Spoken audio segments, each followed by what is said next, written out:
Okay, so I'm going to do a little bit longer of a video today. Use as much storage space as I have. This is going to be about what's currently going on in the United States.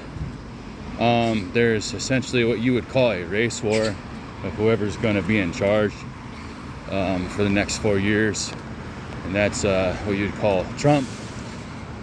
There's the Irish bloodline, which, you know, Obama was Irish, Biden is Irish, so is Trump. So that's the Irish bloodline, the 13 families of the Illuminati. And there's also the African bloodline and the Indian bloodline. They don't discuss that Kamala is one half Indian, and that's bullshit that they don't do that.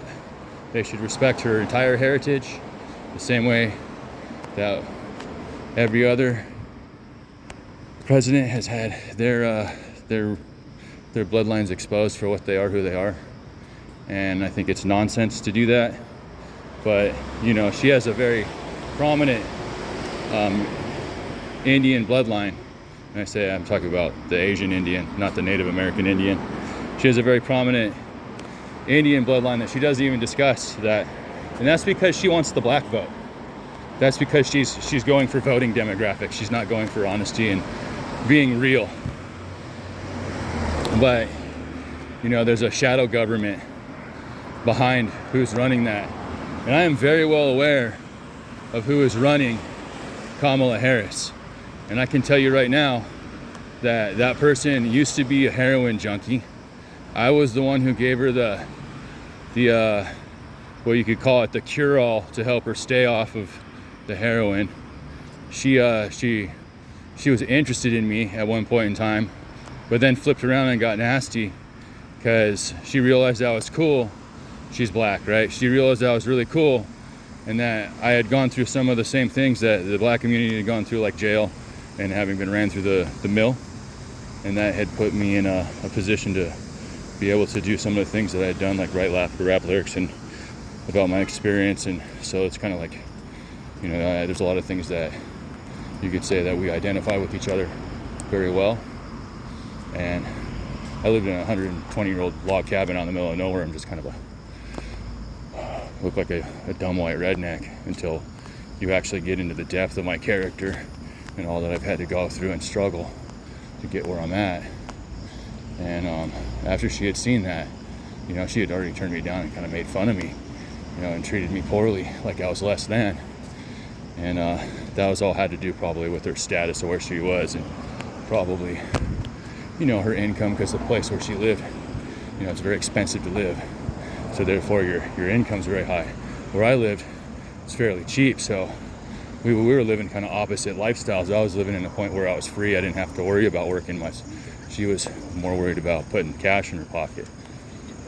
And that was something that she had mentioned a long time ago, metaphorically speaking, saying, I hope you saved a lot of bread, you know.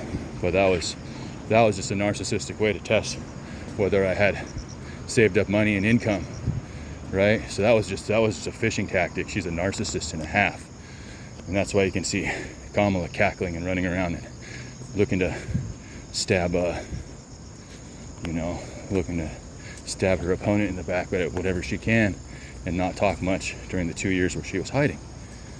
That says a lot. The fact that she hid for 2 years behind Joe Biden and didn't do a thing to help him along the way shows that she is inept and inadequately prepared to step in as president. When you're vice president and you don't do anything, do you get a promotion? No. You know, if you're vice chair of a company and you do nothing, do you get a promotion? Well, I guess you do if you're Hunter Biden. You gotta smoke crack to do that, though. So you get my point. It's dumb. It's dumb. That being said, you know, she got really nasty with me. She's essentially trying to take my space in almost a violent way. That's why you've seen the violence of BLM and Antifa and stuff like that occur. And you know, no one wants to even mention that sort of thing nowadays, which is, well, it's ludicrous.